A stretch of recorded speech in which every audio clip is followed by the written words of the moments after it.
ಎಲ್ಲ ಆತ್ಮೀಯ ಸರ್ವ ಜನಾಂಗದ ಶಾಂತಿಯ ತೋಟ ಎಂಬಂತೆ ಪ್ರಖ್ಯಾತಿಯಾದಂಥ ಆದಿಶಕ್ತಿ ಮಹೇಶ್ವರಿ ಅಮ್ಮನವರ ಶಕ್ತಿಪೀಠ ಗುಡೇಮಾರನಹಳ್ಳಿ ಈ ಒಂದು ಪುಣ್ಯ ಭೂಮಿಗೆ ಆಲಿವ್ ಗಾರ್ಡನ್ ಟ್ರಸ್ಟ್ ಮಾಲೀಕರಾದಂಥ ಲೋಕೇಶ್ ಅವರು ಇಲ್ಲಿಗೆ ಪದಾರ್ಪಣೆಯನ್ನು ಮಾಡಿರ್ತಾರೆ.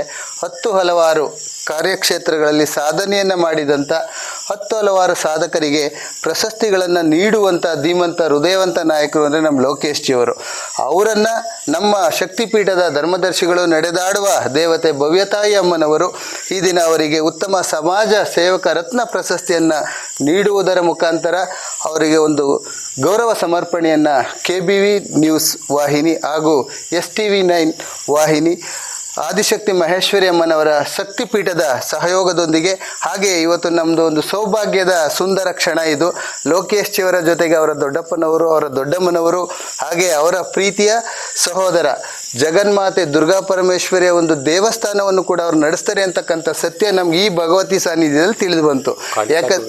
ಕಾಳಿಕಾ ದುರ್ಗಾ ಪರಮೇಶ್ವರಿ ಜಗನ್ಮಾತೆಯ ಜೊತೆಗೆ ಜಗನ್ಮಾತೆಯ ತಾಣಕ್ಕೆ ಬಂದಿರತಕ್ಕಂಥ ಎಲ್ಲರಿಗೂ ಸರ್ವ ಸನ್ಮಂಗಳ ಪ್ರಾಪ್ತಿಯಾಗಲಿ ಅಂತ ಅರಸ್ತಾ ನಮ್ಮ ಶಕ್ತಿಪೀಠದ ಧರ್ಮದರ್ಶಿಗಳ ಅಮೃತಾಸ್ತದಿಂದ ಅವರಿಗೊಂದು ಪುಷ್ಪ ನಮನ.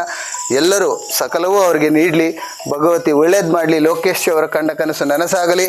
ಹಾಗೆ ನಮ್ಮ ಭವ್ಯತಾಯಿ ಅಮ್ಮನವರಿಗೊಂದು ಪ್ರಶಸ್ತಿಯನ್ನು ಕೂಡ ಆಲಿವ್ ಗಾರ್ಡನ್ ಟ್ರಸ್ಟ್ ಕೊಡ್ತಾ ಇದೆ. ಅದು ಕೂಡ ನಮ್ಮೆಲ್ಲರ ಸೌಭಾಗ್ಯ. ಎಲ್ಲರಿಗೂ ಒಳಿತಾಗಲಿ ತುಂಬ ಹೃದಯದಿಂದ. ನಮ್ಮ ಆತ್ಮೀಯರಾದಂಥ ಇದೇ ರೀತಿಯಲ್ಲಿ ಅಮ್ಮನವರ ಈ ಫಸ್ಟ್ನೇ ದಿನಕ್ಕೆ ನಾನು ಭೇಟಿ ಕೊಟ್ಟದ್ದಕ್ಕೆ ಎಲ್ಲರಿಗೂ ತುಂಬ ಹೃದಯಪೂರ್ವಕ ಧನ್ಯವಾದಗಳು.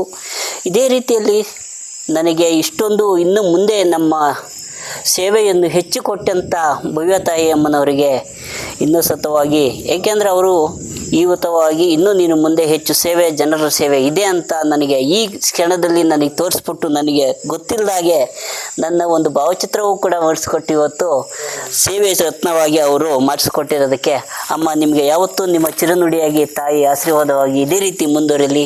ನಿಮ್ಮ ಮಕ್ಕಳಾಗಿ ಹಪ್ಪು ತಪ್ಪು ನೆಪ್ಪು ಏನೇ ಇದ್ರೂ ತಾವು ತಮ್ಮ ಹೊಟ್ಟೆಗೆ ಕಂಡು ನಮಗೆ ತಿಳುವಳಿಕೆ ಕೊಟ್ಟು ಮುಂದುವರಿಸಬೇಕು ಅಂತ ಅಮ್ಮನವರ ಕೇಳ್ಕೊಂಡು ನನ್ನ ಮಾತನ್ನು ಮುಗಿಸ್ತೀನಿ. ಯಾವುದೇ ಒಂದು ಕಾರ್ಯಕ್ರಮ ಮಾಡಬೇಕು ಅಂದರೆ ಭಗವಂತನ ಅನುಗ್ರಹ ಬೇಕು. ಅವರ ಅನುಗ್ರಹ ಆಶೀರ್ವಾದ ಇವರೊಟ್ಟಿಗೆ ಇವತ್ತು ಸಾಧನೆ ಮಾಡಿದ್ದಾರೆ. ಇನ್ನು ಮುಂದೆ ಇವರ ಅಭಿವೃದ್ಧಿ ಯಶಸ್ಸು ಕೀರ್ತಿ ಪ್ರದಾಯಕವಾಗಲಿ ಅಂತ ಹಾರೈಸ್ತೇನೆ. ಭಗವತಿಯಲ್ಲಿ ಒಂದು ಪ್ರಾರ್ಥನೆಯನ್ನು ಮಾಡ್ತೇನೆ. ಈ ಕುಟುಂಬಕ್ಕೆ ಮತ್ತು ಮನುಕುಲಕ್ಕೆ ಒಳ್ಳೆಯದಾಗಲಿ ಅಂತ ನಾನು ಹಾರೈಸ್ತೇನೆ. ಶುಭವಾಗಲಿ. ನಮಸ್ತೆ.